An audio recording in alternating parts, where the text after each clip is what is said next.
Le mariage d'Arsène Lupin. Monsieur Arsène Lupin a l'honneur de vous faire part de son mariage avec mademoiselle Angélique de Sarzeau-Vendôme, princesse de Bourbon-Condé, et vous prie d'assister à la bénédiction nuptiale qui aura lieu en l'église Sainte-Clotilde. Le duc de Sarzeau-Vendôme a l'honneur de vous faire part du mariage de sa fille Angélique, princesse de Bourbon-Condé, avec monsieur Arsène Lupin, et vous prie. Le duc Jean de Sarzeau-Vendôme ne put achever la lecture des lettres qu'il tenait dans sa main tremblante. Pâle de colère, son long corps maigre agité de frissons, il suffoquait. « Voilà, dit-il à sa fille en lui tendant les 2 papiers. Voilà ce que nos amis ont reçu. Voilà ce qui court les rues depuis hier. 1. Que pensez-vous de cette infamie, Angélique? Qu'en penserait votre pauvre mère, si elle vivait encore? Angélique était longue et maigre comme son père, osseuse et sèche comme lui.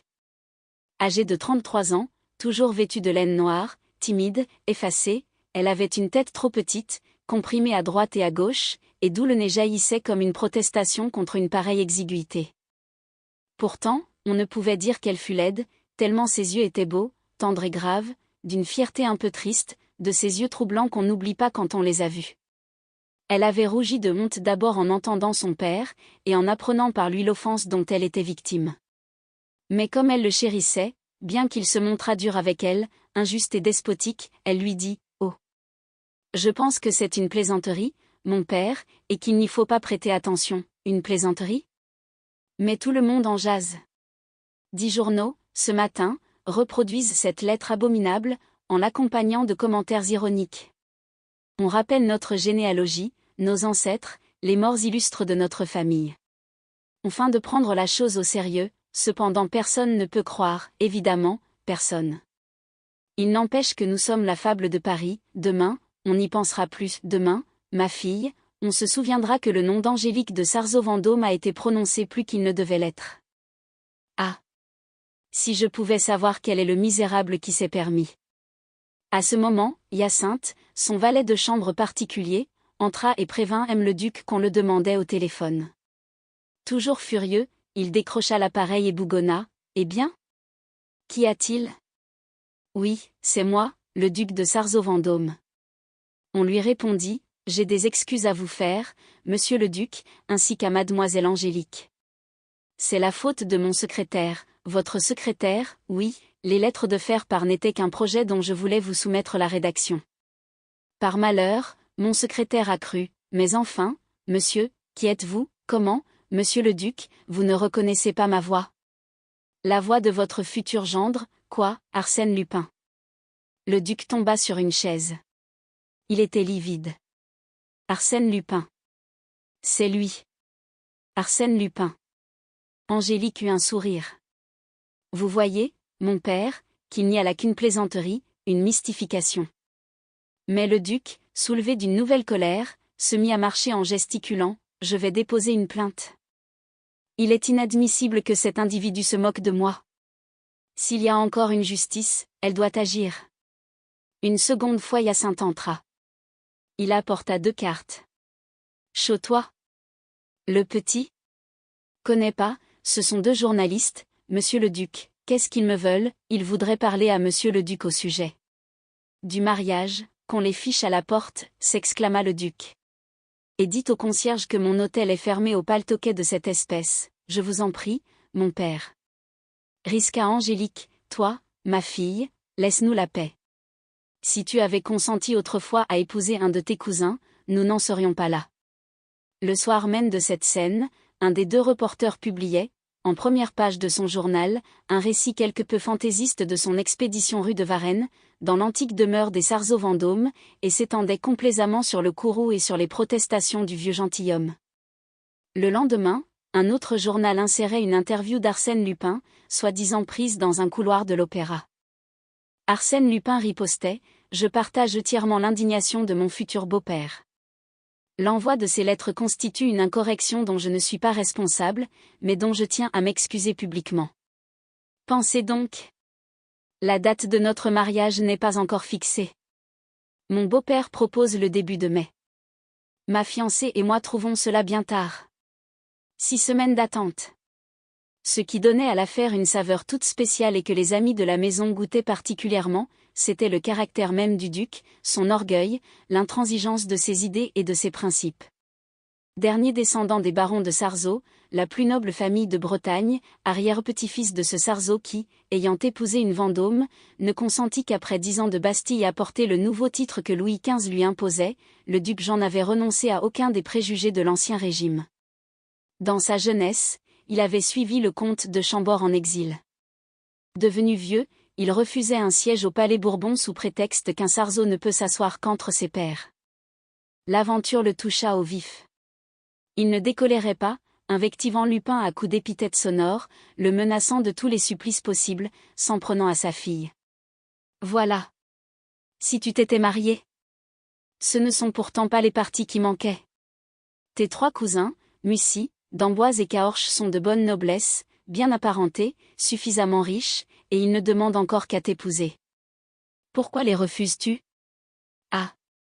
C'est que mademoiselle est une rêveuse, une sentimentale, et ses cousins sont trop gros, ou trop maigres, ou trop vulgaires.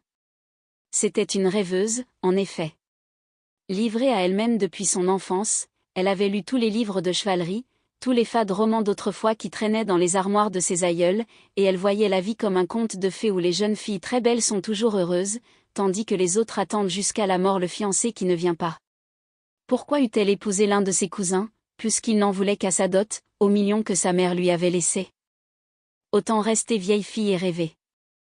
Elle répondit doucement, « Vous allez vous rendre malade, mon père. » Oubliez cette histoire ridicule. Mais comment aurait-il oublié?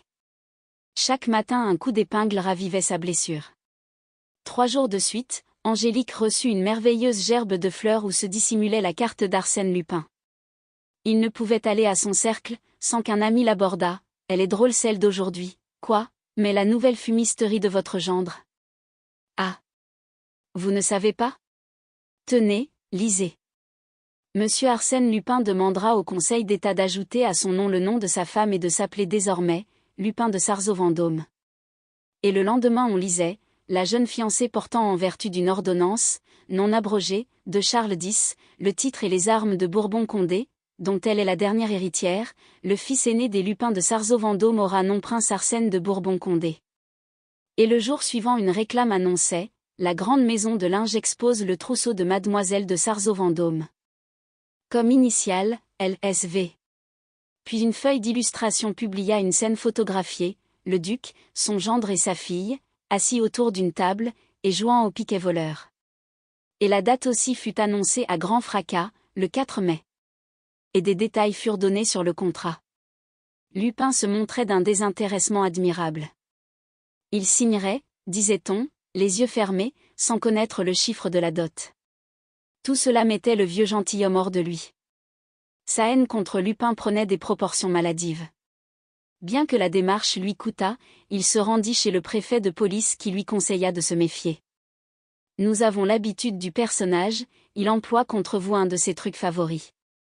Passez-moi l'expression, monsieur le duc, il vous cuisine, ne tombez pas dans le piège. Quel truc, quel piège, demanda-t-il anxieusement, il cherche à vous affoler et à vous faire accomplir, par intimidation, tel acte auquel, de sang-froid, vous vous refuseriez.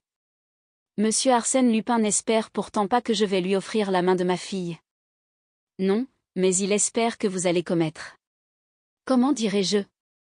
Une gaffe, laquelle, celle qu'il veut précisément que vous commettiez. Alors, votre conclusion, monsieur le préfet, c'est de rentrer chez vous, monsieur le duc, ou, si tout ce bruit vous agace, de partir pour la campagne, et d'y rester bien tranquillement, sans vous émouvoir. Cette conversation ne fit qu'aviver les craintes du vieux gentilhomme. Lupin lui parut un personnage terrible, usant de procédés diaboliques, et entretenant des complices dans tous les mondes. Il fallait se méfier. Dès lors la vie ne fut point tolérable. Il devint de plus en plus hargneux et taciturne, et ferma la porte à tous ses anciens amis, même aux 3 prétendants d'Angélique, les cousins Mussy, d'Amboise et Caorches, qui, fâchés tous les 3 les uns avec les autres, par suite de leur rivalité, venaient alternativement toutes les semaines. Sans le moindre motif, il chassa son maître d'hôtel et son cocher. Mais il n'osa les remplacer de peur d'introduire chez lui des créatures d'Arsène Lupin, et son valet de chambre particulier, Hyacinthe, en qui, l'ayant à son service depuis 40 ans, il avait toute confiance, dut s'astreindre aux corvées de l'écurie et de l'office.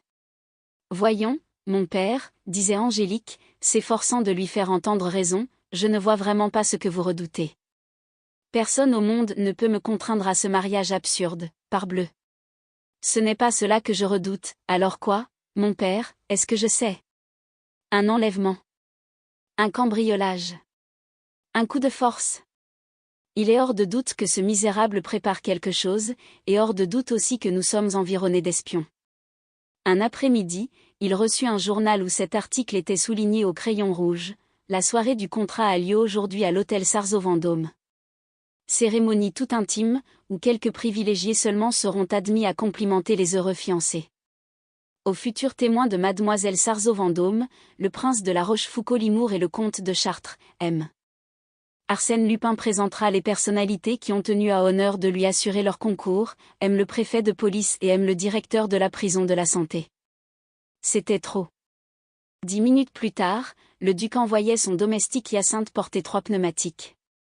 À 4 heures, en présence d'Angélique, il recevait les 3 cousins, Paul de Mussy, gros, lourd, et d'une pâleur extrême, Jacques d'Amboise, mince, rouge de figure et timide, Anatole de Caorches, petit, maigre et maladif, tous 3 de vieux garçons déjà, sans élégance et sans allure.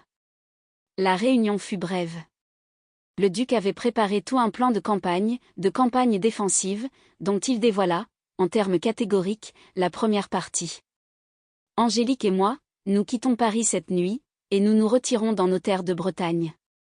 Je compte sur vous 3, mes neveux, pour coopérer à ce départ. Toi, d'Amboise, tu viendras nous chercher avec ta limousine. Vous, Mussy, vous amènerez votre automobile, et vous voudrez bien vous occuper des bagages avec mon valet de chambre Hyacinthe. Toi, Caorches, tu seras à la gare d'Orléans, et tu prendras des sleeping pour Vannes au train de 10h40. C'est compris? La fin de la journée s'écoula sans incident. Après le dîner seulement, afin d'éviter toute chance d'indiscrétion, le duc prévint Hyacinthe d'avoir à remplir une malle et une valise. Hyacinthe était du voyage, ainsi que la femme de chambre d'Angélique. À 9 heures, tous les domestiques, sur l'ordre de leur maître, étaient couchés. À 10h moins 10, le duc, qui terminait ses préparatifs, entendit la trompe d'une automobile. Le concierge ouvrit la porte de la cour d'honneur. De la fenêtre, le duc reconnut le landaulet de Paul d'Amboise. « Allez lui dire que je descends, ordonna-t-il à Hyacinthe, et prévenez mademoiselle. » Au bout de quelques minutes, comme Hyacinthe n'était pas de retour, il sortit de sa chambre. Mais, sur le palier, il fut assailli par 2 hommes masqués, qui le bâillonnèrent et l'attachèrent avant qu'il eût pu pousser un seul cri. Et l'un de ces hommes lui dit à voix basse, « Premier avertissement, monsieur le duc. Si vous persistez à quitter Paris, et à me refuser votre consentement, ce sera plus grave. » Et le même individu enjoignit à son compagnon, « Garde-le. Je m'occupe de la demoiselle. » À ce moment, 2 autres complices s'étaient déjà emparés de la femme de chambre, et Angélique, également bâillonnée, évanouie, gisait sur un fauteuil de son boudoir. Elle se réveilla presque aussitôt sous l'action des sels qu'on lui faisait respirer, et, quand elle ouvrit les yeux, elle vit pencher au-dessus d'elle, un homme jeune, en tenue de soirée, la figure souriante et sympathique, qui lui dit « Je vous demande pardon, mademoiselle. » Tous ces incidents sont un peu brusques, et cette façon d'agir plutôt anormale. Mais les circonstances nous entraînent souvent à des actes que notre conscience n'approuve pas, excusez-moi. Il lui prit la main très doucement, et passa un large anneau d'or au doigt de la jeune fille, en prononçant « Voici. Nous sommes fiancés. N'oubliez jamais celui qui vous offre cet anneau. Il vous supplie de ne pas fuir. Et d'attendre à Paris les marques de son dévouement. Ayez confiance en lui. » Il disait tout cela d'une voix si grave et si respectueuse, avec tant d'autorité et de déférence, qu'elle n'avait pas la force de résister. Leurs yeux se rencontrèrent. Il murmura, « Les beaux yeux purs que vous avez. Ce sera bon de vivre sous le regard de ces yeux. Fermez-les maintenant. » Il se retira. Ses complices le suivirent. L'automobile repartit, et l'hôtel de la rue de Varennes demeura silencieux jusqu'à l'instant où Angélique, reprenant toute sa connaissance, appela les domestiques. Ils trouvèrent le duc, Hyacinthe, la femme de chambre, et le ménage des concierges, tous solidement ligotés. Quelques bibelots de grande valeur avaient disparu, ainsi que le portefeuille du duc et tous ses bijoux, épingles et cravates, boutons en perles fines, montres, etc. La police fut aussitôt prévenue. Dès le matin on apprenait que la veille au soir, comme il sortait de chez lui en automobile, d'Amboise avait été frappé d'un coup de couteau par son propre chauffeur, et jeté, à moitié mort, dans une rue déserte. Quant à Mussy et à Caorches, ils avaient reçu un message téléphonique soi-disant envoyé par le duc et qui les contremandait. La semaine suivante, sans plus se soucier de l'enquête, sans répondre aux convocations du juge d'instruction, sans même lire les communications d'Arsène Lupin à la presse sur la fuite de Varennes, le duc, sa fille et son valet de chambre prenaient sournoisement un train omnibus pour Vannes, et descendaient un soir dans l'antique château féodal qui domine la presqu'île de Sarzeau. Tout de suite, avec l'aide de paysans bretons, véritables vassaux du Moyen-Âge, on organisait la résistance. Le 4e jour Mussy arrivait, le 5e Caorches, et le 7e d'Amboise, dont la blessure n'était pas aussi grave qu'on le craignait. Le duc attendit 2 jours encore avant de signifier à son entourage ce qu'il appelait, puisque son évasion avait réussi malgré Lupin, la seconde moitié de son plan. Il le fit en présence des 3 cousins, par un ordre péremptoire dicté à Angélique, et qu'il voulut bien expliquer ainsi: « Toutes ces histoires me font le plus grand mal. J'ai entrepris contre cet homme, dont nous avons pu juger l'audace, une lutte qui m'épuise. Je veux en finir, coûte que coûte. Pour cela il n'est qu'un moyen, Angélique, c'est que vous me déchargiez de toute responsabilité en acceptant la protection d'un de vos cousins. Avant un mois, il faut que vous soyez la femme de Mussy, de Caorches ou d'Amboise. Votre choix est libre. Décidez-vous. » Durant 4 jours, Angélique pleura, supplia son père. À quoi bon? Elle sentait bien qu'il serait inflexible et qu'elle devrait, en fin de compte, se soumettre à sa volonté. Elle accepta. Celui que voudrez, mon père, je n'aime aucun d'eux. Alors, que m'importe d'être malheureuse avec l'un plutôt qu'avec l'autre?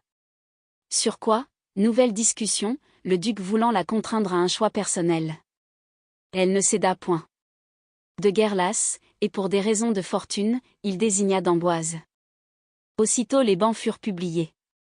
Dès lors, la surveillance redoubla autour du château, d'autant que le silence de Lupin et la cessation brusque de la campagne menée par lui dans les journaux, ne laissaient pas d'inquiéter le duc de Sarzeau-Vendôme.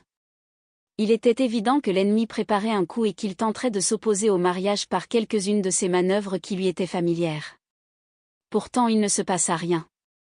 L'avant-veille, la veille, le matin de la cérémonie, rien. Le mariage eut lieu à la mairie, puis il y eut la bénédiction nuptiale à l'église. C'était fini. Seulement alors, le duc respira. Malgré la tristesse de sa fille, malgré le silence embarrassé de son gendre que la situation semblait gêner quelque peu, il se frottait les mains d'un air heureux, comme après la victoire la plus éclatante. « Qu'on baisse le pont-levis, dit-il à Hyacinthe, qu'on laisse entrer tout le monde. Nous n'avons plus rien à craindre de ce misérable. » Après le déjeuner, il fit distribuer du vin aux paysans et trinqua avec eux. Ils chantèrent et ils dansèrent. Vers 3 heures, il rentra dans les salons du rez-de-chaussée. C'était le moment de sa sieste. Il gagna, tout au bout des pièces, la salle des gardes. Mais il n'en avait pas franchi le seuil qu'il s'arrêta brusquement et s'écria: « Qu'est-ce que tu fais donc là, d'Amboise ?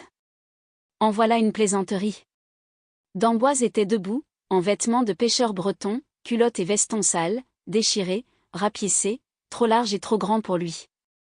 Le duc semblait stupéfait.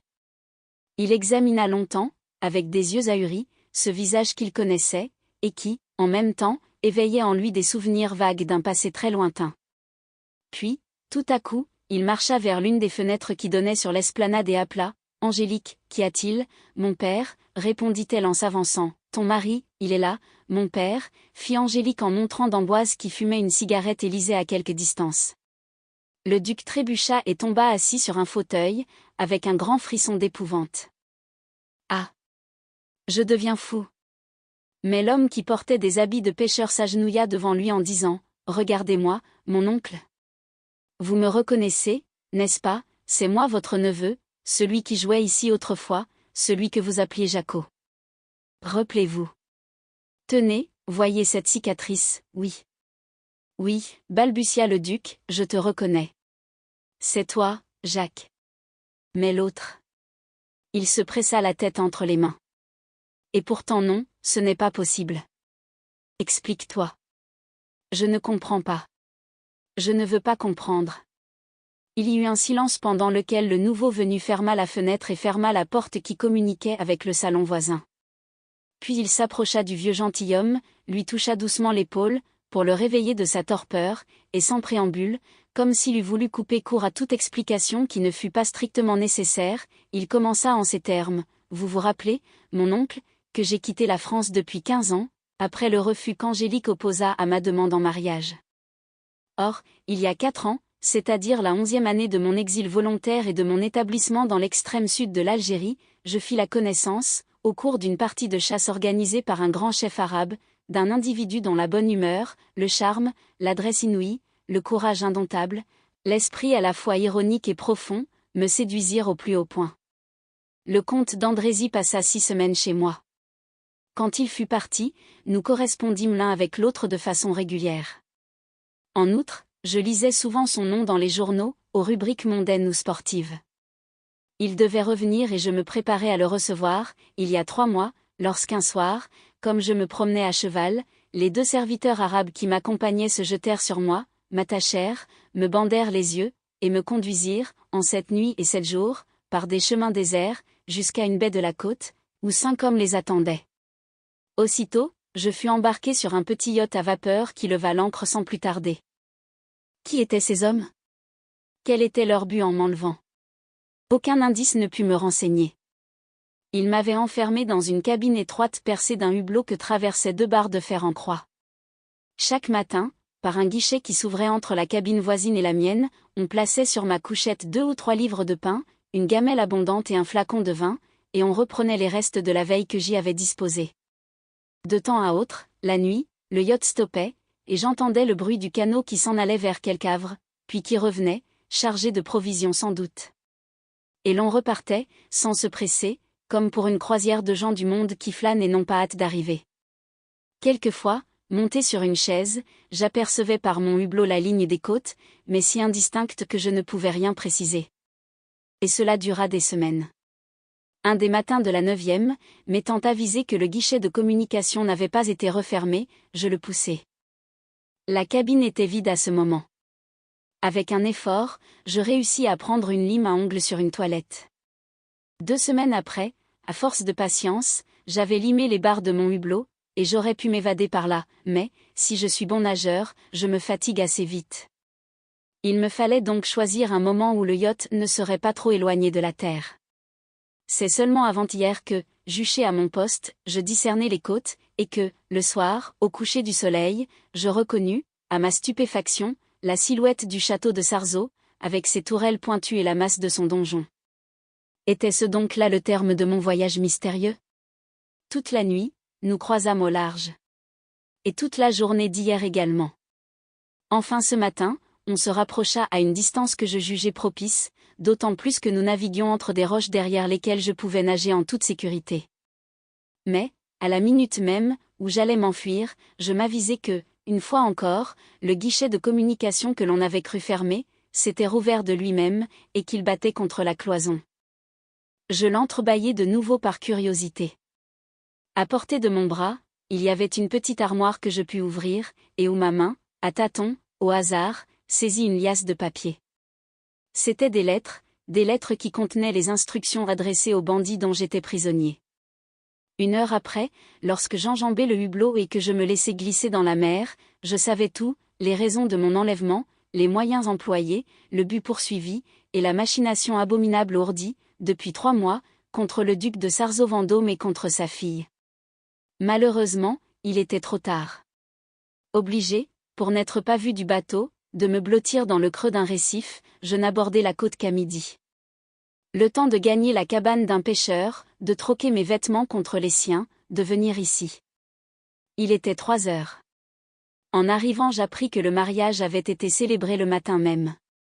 Le vieux gentilhomme n'avait pas prononcé une parole. Les yeux rivés aux yeux de l'étranger, il écoutait avec un effroi grandissant. Parfois le souvenir des avertissements que lui avait donnés le préfet de police revenait à son esprit: « On vous cuisine, monsieur le duc, on vous cuisine. » Il dit, la voix sourde, parle. Achève. Tout cela m'oppresse. Je ne comprends pas encore. Et j'ai peur. L'étranger reprit, hélas. L'histoire est facile à reconstituer et se résume en quelques phrases. Voici, lors de sa visite chez moi, et des confidences que j'eus le tort de lui faire, le comte d'Andrézy retint plusieurs choses, d'abord que j'étais votre neveu, et que, cependant, vous me connaissiez relativement peu, puisque j'avais quitté Sarzeau tout enfant et que, depuis, nos relations s'étaient bornées au séjour de quelques semaines que je fis ici, il y a 15 ans, et durant lesquelles je demandai la main de ma cousine Angélique, ensuite, que, ayant rompu avec tout mon passé, je ne recevais plus aucune correspondance, et enfin, qu'il y avait, entre lui d'Andrézy et moi, une certaine ressemblance physique que l'on pouvait accentuer jusqu'à la rendre frappante. Son plan fut échafaudé sur 3 points. Il soudoya mes 2 serviteurs arabes, qui devaient l'avertir au cas où j'aurais quitté l'Algérie. Puis il revint à Paris avec mon nom et mon apparence exacte, se fit connaître de vous, chez qui il fut invité chaque quinzaine, et vécut sous mon nom, qui devint ainsi l'une des nombreuses étiquettes sous lesquelles il cache sa véritable personnalité. Il y a 3 mois, la poire étant mûre, comme il dit dans ses lettres, il commença l'attaque par une série de communications à la presse, et, en même temps, craignant sans doute qu'un journal ne révélât en Algérie le rôle que l'on jouait sous mon nom à Paris, il me faisait frapper par mes serviteurs, puis enlever par ses complices. Dois-je vous en dire davantage en ce qui vous concerne, mon oncle ? Un tremblement nerveux agitait le duc de Sarzeau-Vendôme. L'épouvantable vérité à laquelle il refusait d'ouvrir les yeux, lui apparaissait tout entière, et prenait le visage odieux de l'ennemi. Il agrippa les mains de son interlocuteur et lui dit âprement, désespérément, « C'est Lupin, n'est-ce pas ? » « Oui, mon oncle, et c'est à lui. » « C'est à lui que j'ai donné ma fille en mariage, oui, mon oncle, à lui qui m'a volé mon nom de Jacques d'Amboise, et qui vous a volé votre fille. Angélique est la femme légitime d'Arsène Lupin et cela conformément à vos ordres. Une lettre de lui que voici en fait foi. Il a bouleversé votre existence, troublé votre esprit, assiégé les pensées de vos veilles et les rêves de vos nuits, cambriolé votre hôtel, jusqu'à l'instant où, pris de peur, vous vous êtes réfugié ici, et où, croyant échapper à ses manœuvres et à son chantage, vous avez dit à votre fille de désigner comme époux l'un de ses 3 cousins, Mussy, d'Amboise ou Cahorche. Mais pourquoi a-t-elle choisi celui-là plutôt que les 2 autres ? C'est vous, mon oncle, qui l'avez choisi, au hasard. Parce qu'il était plus riche, non, pas au hasard, mais sur les conseils sournois, obsédants et très habiles de votre domestique Hyacinthe. Le duc sursauta. Quoi ? Hyacinthe serait complice ? D'Arsène Lupin, non, mais de l'homme qu'il croit être d'Amboise et qui a promis de lui verser 100 000 francs, 8 jours après le mariage. Ah. Le bandit. Il a tout combiné, tout prévu, mon oncle, jusqu'à simuler un attentat contre lui-même, afin de détourner les soupçons, jusqu'à simuler une blessure reçue à votre service, mais dans quelle intention ? Pourquoi toutes ces infamies ? Angélique possède 11 millions, mon oncle. Votre notaire à Paris devait en remettre les titres la semaine prochaine au pseudo d'Amboise, lequel les réalisait aussitôt et disparaissait. Mais, dès ce matin, vous lui avez remis, comme cadeau personnel, 500 000 francs d'obligation au porteur que ce soir, à 9 heures, hors du château, près du Grand Chêne, il doit passer à l'un de ses complices, qui les négociera demain matin à Paris. Le duc de Sarzeau-Vendôme s'était levé, et il marchait rageusement en frappant des pieds. Ce soir à 9 heures, dit-il. Nous verrons. Nous verrons. D'ici là. Je vais prévenir la gendarmerie, Arsène Lupin se moque bien des gendarmes, télégraphions à Paris, oui, mais les 500 000 francs. Et puis le scandale surtout, mon oncle. Pensez à ceci, votre fille, Angélique de Sarzeau-Vendôme, mariée à cet escroc, à ce brigand. Non, non à aucun prix, alors quoi ? À son tour, le neveu se leva, marchant vers un râtelier où des armes de toutes sortes étaient suspendues, il décrocha un fusil qu'il posa sur la table près du vieux gentilhomme. Là-bas, mon oncle, aux confins du désert, quand nous nous trouvons en face d'une bête fauve, nous ne prévenons pas les gendarmes, nous prenons notre carabine et nous l'abattons, la bête fauve, sans quoi c'est elle qui nous écrase sous sa griffe. Qu'est-ce que tu dis ? Je dis que j'ai pris là-bas l'habitude de me passer des gendarmes. C'est une façon de rendre la justice un peu sommaire, mais c'est la bonne, croyez-moi, et, aujourd'hui, dans le cas qui nous occupe, c'est la seule. La bête morte, vous et moi l'enterrons dans quelque coin. Ni vu ni connu, Angélique, nous l'avertirons après, que deviendra-t-elle, elle restera. Ce qu'elle est légalement, ma femme, la femme du véritable d'Amboise. Demain, je l'abandonne et je retourne en Algérie. Dans 2 mois le divorce est prononcé. Le duc écoutait, pâle, les yeux fixes, la mâchoire crispée. Il murmura, « Es-tu sûr que ses complices du bateau ne le préviendront pas de ton évasion, pas avant demain, de sorte que, à 9 heures, ce soir, Arsène Lupin prendra inévitablement, pour aller au Grand Chêne, le chemin de ronde qui suit les anciens remparts et qui contourne les ruines de la chapelle. J'y serai, moi, dans les ruines, j'y serai, moi aussi, dit simplement le duc de Sarzeau-Vendôme en décrochant un fusil de chasse. Il était à ce moment 5 heures du soir. Le duc s'entretint longtemps encore avec son neveu, vérifia les armes, les rechargea. Puis, dès que la nuit fut venue, par des couloirs obscurs, il le conduisit jusqu'à sa chambre, et le cacha dans un réduit contigu. La fin de l'après-midi s'écoula sans incident. Le dîner eut lieu. Le duc s'efforça de rester calme. De temps en temps, à la dérobée, il regardait son gendre et s'étonnait de la ressemblance qu'il offrait avec le véritable d'Amboise. C'était le même teint, la même forme de figure, la même coupe de cheveux. Pourtant le regard différait, plus vif chez celui-là, plus lumineux, et, à la longue, le duc découvrit de petits détails inaperçus jusqu'ici, et qui prouvaient l'imposture du personnage. Après le dîner on se sépara. La pendule marquait 8 heures. Le duc passa dans sa chambre et délivra son neveu. 10 minutes plus tard, à la faveur de la nuit, il se glissait au milieu des ruines, le fusil en main. Angélique cependant avait gagné, en compagnie de son mari, l'appartement qu'elle occupait au rez-de-chaussée d'une tour qui flanquait l'aile gauche du château. Au seuil de l'appartement, son mari lui dit « Je vais me promener un peu, Angélique. À mon retour consentirez-vous à me recevoir ?» « Certes, dit-elle. » Il la quitta et monta au premier étage, qui lui était réservé. Aussitôt seul, il ferma la porte à clé, ouvrit doucement une fenêtre qui donnait sur la campagne et se pencha. Au pied de la tour, à 40 mètres au-dessous de lui, il distingua une ombre. Il siffla. Un léger coup de sifflet lui répondit. Alors il tira d'une armoire une grosse serviette en cuir, bourrée de papier, qu'il enveloppa d'une étoffe noire et ficela. Puis il s'assit à sa table et écrivit « Content que tu aies reçu mon message, car je trouve dangereux de sortir du château avec le gros paquet des titres. Les voici. Avec ta motocyclette, tu arriveras à Paris pour le train de Bruxelles du matin. Là-bas, tu remettras les valeurs à Z, qui les négociera aussitôt.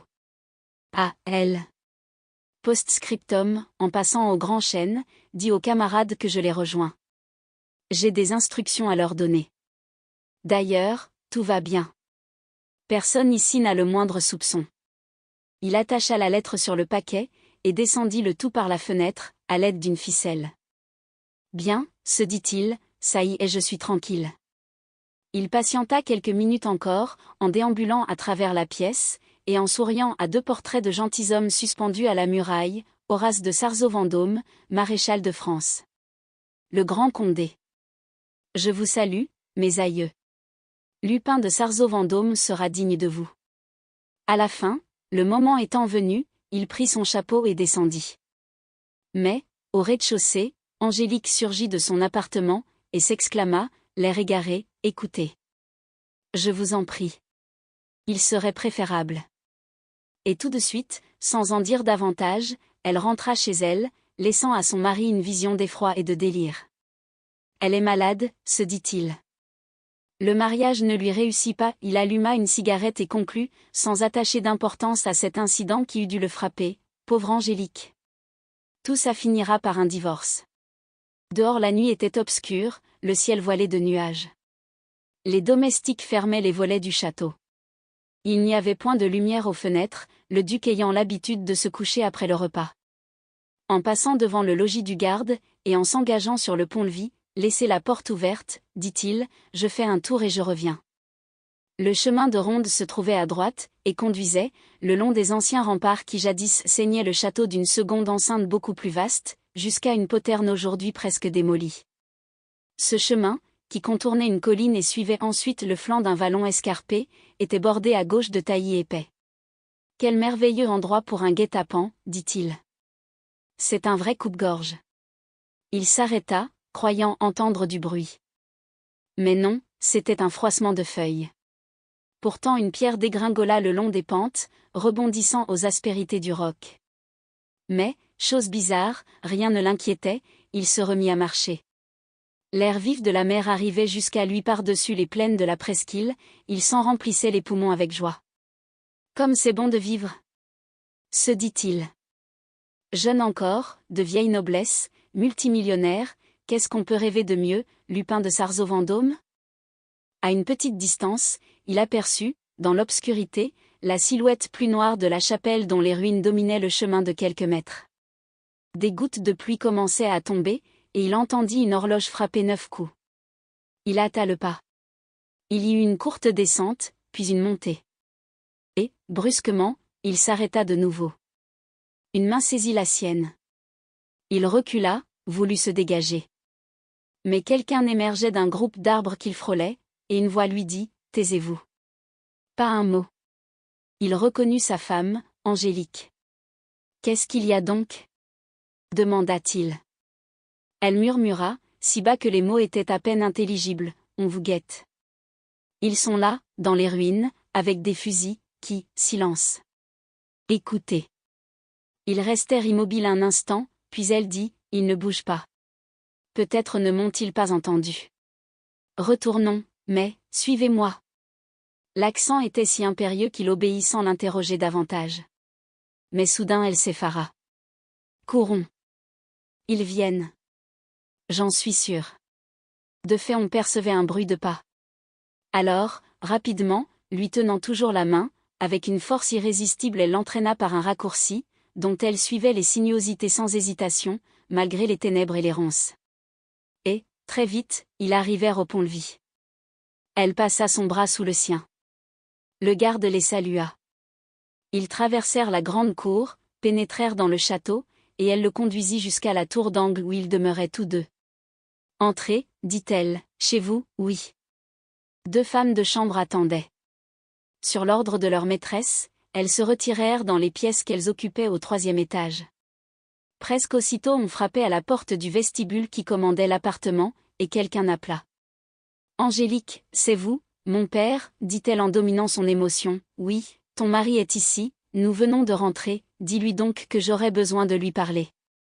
Qu'il me rejoigne chez moi. » « C'est urgent, bien, mon père, je vais vous l'envoyer. » Elle prêta l'oreille durant quelques secondes, puis revint dans le boudoir où se tenait son mari, et elle affirma, « J'ai tout lieu de croire que mon père ne s'est pas éloigné. » Il fit un geste pour sortir.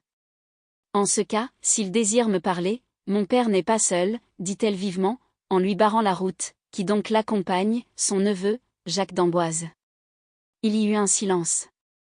Il la regarda avec une certaine surprise, ne comprenant pas bien la conduite de sa femme. Mais, sans s'attarder à l'examen de cette question, il ricana. « Ah ! Cet excellent d'Amboise est là ? Alors tout le pot aux roses est découvert ? À moins que, mon père sait tout, dit-elle. J'ai entendu une conversation tantôt, entre eux. Son neveu a lu des lettres. J'ai hésité d'abord à vous prévenir. Et puis j'ai cru que mon devoir. » Il l'observa de nouveau. Mais aussitôt repris par l'étrangeté de la situation, il éclata de rire. « Comment ? Mes amis du bateau ne brûlent pas mes lettres ? Et ils ont laissé échapper leurs captifs ? Les imbéciles.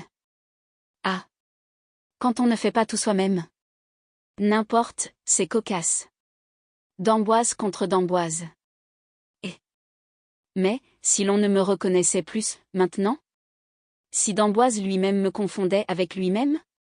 Il se retourna vers une table de toilette, saisit une serviette qu'il mouilla et frotta de savon, et, en un tour de main, s'essuya la figure, se démaquilla et changea le mouvement de ses cheveux. « Ça y est, » dit-il apparaissant à Angélique telle qu'elle l'avait vue le soir du cambriolage, à Paris, « ça y est, je suis plus à mon aise pour discuter avec mon beau-père. Où allez-vous » dit-elle en se jetant devant la porte, « dame. Rejoindre ces messieurs, vous ne passerez pas, pourquoi, et s'ils vous tuent, me tuer, c'est cela qu'ils veulent, vous tuer. Cachez votre cadavre quelque part. Qui le saurait, soit, dit-il, à leur point de vue ils ont raison. Mais si je ne vais pas au-devant d'eux, c'est eux qui viendront. Ce n'est pas cette porte qui les arrêtera. Ni vous, je pense. Par conséquent il vaut mieux en finir, suivez-moi, ordonna Angélique. Elle souleva la lampe qui les éclairait, entra dans sa chambre, poussa l'armoire à glace, qui roula sur des roulettes dissimulées, écarta une vieille tapisserie et dit, « Voici une autre porte qui n'a pas servi depuis longtemps. Mon père en croit la clé perdue. La voici. Ouvrez. » Un escalier pratiqué dans les murailles vous mènera tout au bas de la tour. Vous n'aurez qu'à tirer les verrous d'une seconde porte. Vous serez libre. Il fut stupéfait, et il comprit soudain toute la conduite d'Angélique. Devant ce visage mélancolique, disgracieux, mais d'une telle douceur, il resta un moment décontenancé, presque confus. Il ne pensait plus à rire. Un sentiment de respect, où il y avait des remords et de la bonté, pénétrait en lui. « Pourquoi me sauvez-vous » murmura-t-il, « vous êtes mon mari. » Il protesta, « Mais non. Mais non. C'est un titre que j'ai volé. La loi ne reconnaîtra pas ce mariage, mon père ne veut pas de scandale, dit-elle. Justement, fit-il avec vivacité, justement j'avais envisagé tout cela, et c'est pourquoi j'avais emmené votre cousin d'Amboise à proximité. Moi disparu, c'est lui votre mari. C'est lui que vous avez épousé devant les hommes, c'est vous que j'ai épousé devant l'Église, l'Église. L'Église. Il y a des accommodements avec elle. On fera casser votre mariage, sous quel prétexte avouable ? Il se tut, réfléchit à toutes ces choses insignifiantes pour lui et ridicules, mais si graves pour elle, et il répéta plusieurs fois, « C'est terrible. C'est terrible. J'aurais dû prévoir. » Et tout à coup, envahi par une idée, il s'écria, en frappant dans ses mains, « Voilà. J'ai trouvé. Je suis au mieux avec un des principaux personnages du Vatican. Le pape fait ce que je veux. J'obtiendrai une audience et je ne doute pas que le Saint-Père, ému par mes supplications. » Son plan était si comique, sa joie si naïve qu'Angélique ne put s'empêcher de sourire, et elle lui dit, « Je suis votre femme devant Dieu. » Elle le regardait avec un regard où il n'y avait ni mépris ni hostilité, et point même de colère, et il se rendit compte qu'elle oubliait de considérer en lui le bandit et le malfaiteur, pour ne penser qu'à l'homme qui était son mari et auquel le prêtre l'avait lié jusqu'à l'heure suprême de la mort. Il fit un pas vers elle et l'observa plus profondément. Elle ne baissa pas les yeux d'abord. Mais elle rougit. Et jamais il n'avait vu un visage plus touchant, empreint d'une telle dignité. Il lui dit, comme au premier soir de Paris, « Oh ! Vos yeux calmes et tristes. Et si beaux !» Elle baissa la tête et balbutia, « Allez-vous-en. Allez-vous-en. » Devant son trouble, il eut l'intuition subite des sentiments plus obscurs qui la remuaient et qu'elle ignorait elle-même. Dans cette âme de vieille fille dont il connaissait l'imagination romanesque, les rêves inassouvis, les lectures surannées, ne représentaient-ils pas soudain, en cette minute exceptionnelle, et par suite des circonstances anormales de leur rencontre, quelque chose de spécial, le héros à la Byron, le bandit romantique et chevaleresque ? Un soir, malgré les obstacles, aventurier fameux, ennobli déjà par la légende, grandi par son audace, un soir, il était entré chez elle, et il lui avait passé au doigt l'anneau nuptial. Fiançailles mystiques et passionnées, telles qu'on en voyait au temps du corsaire et d'Hernani. Ému, attendri, il fut sur le point de céder à un élan d'exaltation et de s'écrier, « Partons. Fuyons. Vous êtes mon épouse. Ma compagne. Partagez mes périls, mes joies et mes angoisses. C'est une existence étrange et forte, superbe et magnifique. » Mais les yeux d'Angélique s'étaient relevés vers lui, et ils étaient si purs et si fiers qu'il rougit à son tour. Ce n'était pas là une femme à qui l'on pût parler ainsi. Il murmura, « Je vous demande pardon. J'ai commis beaucoup de mauvaises actions, mais aucune dont le souvenir me sera plus amer. Je suis un misérable. J'ai perdu votre vie, non, dit-elle doucement, vous m'avez au contraire indiqué ma voie véritable. » Il fut près de l'interroger. Mais elle avait ouvert la porte et lui montrait le chemin. Aucune parole ne pouvait plus être prononcée entre eux. Sans dire un mot, il sortit en s'inclinant très bas devant elle. Un mois après, Angélique de Sarzeau-Vendôme, princesse de Bourbon-Condé, épouse légitime d'Arsène Lupin, prenait le voile, et, sous le nom de sœur Marie-Auguste, s'enterrait au couvent des religieuses dominicaines. Le jour même de cette cérémonie, la mère supérieure du couvent recevait une lourde enveloppe cachetée et une lettre. La lettre contenait ces mots, pour les pauvres de sœur Marie-Auguste. Dans l'enveloppe, il y avait 500 billets de 1000 francs.